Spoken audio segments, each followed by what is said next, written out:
Hello दोस्तों, नमस्ते। ससुराल का रिवाज। रश्मि का आज शादी के बाद पहला दिन था। ससुराल के घर में सारे रिश्तेदार अभी भी मौजूद थे। नई बहू की मुंह दिखाई की तैयारी हो रही थी। रश्मि भी आज नई दुल्हन के रूप में बहुत ही खूबसूरत लग रही थी। शादी के बाद पहला दिन हर लड़की के लिए महत्वपूर्ण होता है, क्योंकि घर में कौन कौन सदस्य हैं, कौन कौन रिश्तेदार हैं, सबका पता आज ही चल जाता है। रश्मि सुहागन के जोड़े में बहुत ही ज्यादा सुंदर लग रही थी। हल्का सा सर पर पल्लू भी लिया था ताकि किसी को बुरा न लगे। बाहर बैठे सभी इंतजार कर रहे थे नई बहू रानी का। तभी सासू माँ रश्मि को लेने उसके कमरे में पहुंची। वाह रश्मि, बड़ी सुंदर लग रही हो। किसी की नजर न लगे मेरी बहू को, सासू माँ ने ये कहा तो रश्मि बस मुस्कुरा दी। चलो बाहर, सब तुम्हारा ही इंतजार कर रहे हैं, कहकर रश्मि के माथे का पल्लू आगे सरका कर उसे घूंघट का रूप दे दिया। रश्मि हड़बड़ा गई और बोली, मम्मी जी, इसमें तो कुछ दिख ही नहीं रहा। मैं सबको पहचानूंगी कैसे इस घूंघट में? रश्मि ने कहा, तुझे क्यों पहचानना है, हम है ना वहाँ, तू तो बस बैठी रहना। और जो भी महिलाएं तेरा घूंघट उठाकर देखें तो उन्हें टुकुर टुकुर ताकती मत रहना, वरना सब कहेंगे कितनी बेशरम बहू ले आए हो। बस अपनी नजरें नीचे झुकाए रखना, और जब घूंघट फिर से नीचे कर दिया जाए तब आंखें खोलना। दिन था, सासू माँ ने आदेश दिया है तो उसे पूरा तो करना ही था। मुंह दिखाई की रस्म के दौरान जैसे जैसे सासू माँ ने कहा था वैसे ही रश्मि ने किया, पर उसे काफी दुख भी हुआ कि उसे किसी को देखने का मौका ही नहीं मिल रहा था। तो किसी से परिचय कैसे होगा? किसी तरह से रस्म अदा हो गई, और रस्म पूरी होने के बाद सारे रिश्तेदार अपने अपने घर चले गए।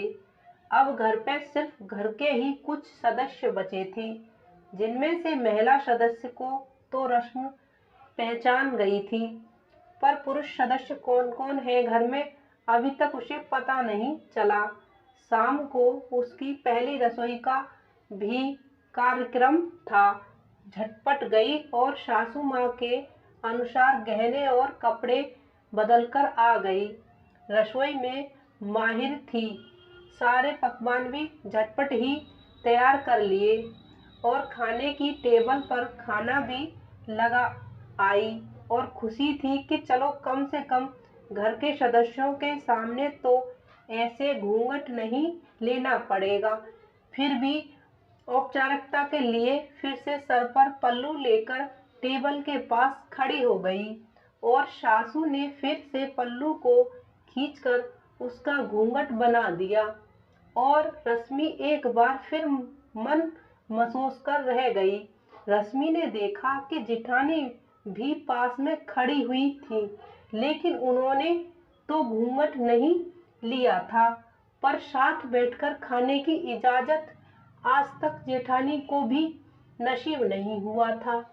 घर के बाकी सदस्य टेबल पर बैठकर खाने की शुरुआत करने लगे।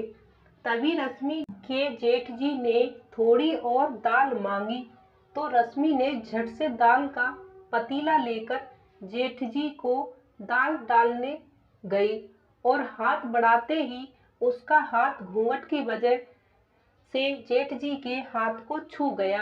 ये देखते ही सासू माँ चिल्ला पड़ी, ये क्या कर रही है बहू? तुझे पता नहीं कि बड़े जेठ को छू नहीं सकते और न ही उनका नाम ले सकते हैं।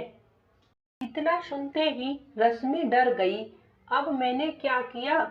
मैं तो बस दाल देने जा रही थी, और ये घूंघट बीच में आने की वजह से गलती से जेठ जी को मेरा हाथ लग गया। इसमें क्या बड़ी बात हो गई। पर सासू माँ तो बड़बड़ाए जा रही थी। पति भी टेबल पर बैठे ही थे, पर उन्होंने भी रश्मि का साथ नहीं दिया। पहले ही दिन इतनी डांट खाकर उसकी आंखों से आंसू बह निकले। सीधे भागते हुए अपने कमरे में चली गई।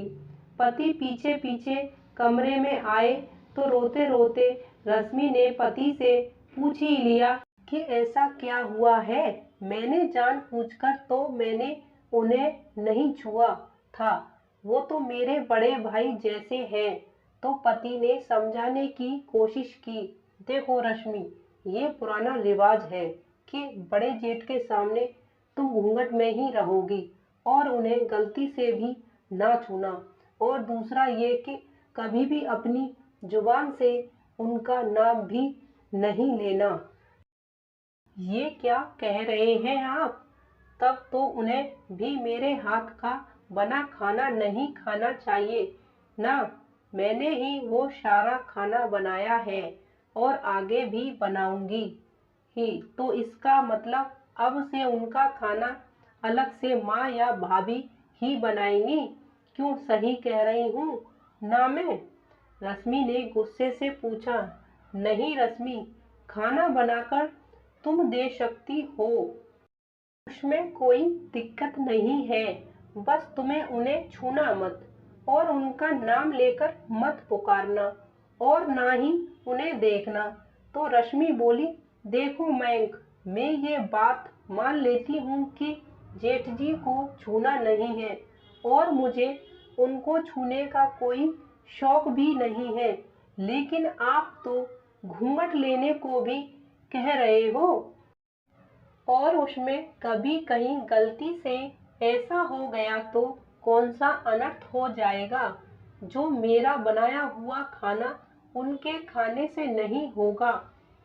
ये कैसा दोगलेपन वाला रिवाज है तुम्हारा? मुझे इसका जवाब अच्छे से ढूंढकर दे देना, तभी मैं आज के बाद उनके लिए खाना बनाऊंगी, वरना नहीं। और मैं भाभी को भी कह देती हूँ कि कल से जेठ जी का खाना वो अलग से बना ले और मैं बाकी घर वालों का खाना बनाऊंगी। रश्मि ने गुस्से में आकर कहा।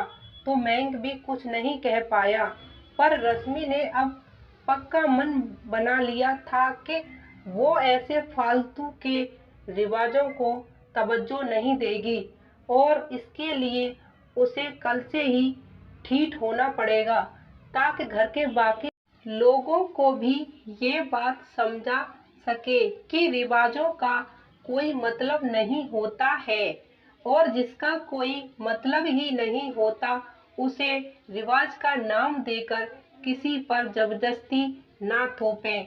दोस्तों, ये कहानी अगर आपको अच्छी लगी हो तो प्लीज़ चैनल को लाइक व सब्सक्राइब करें।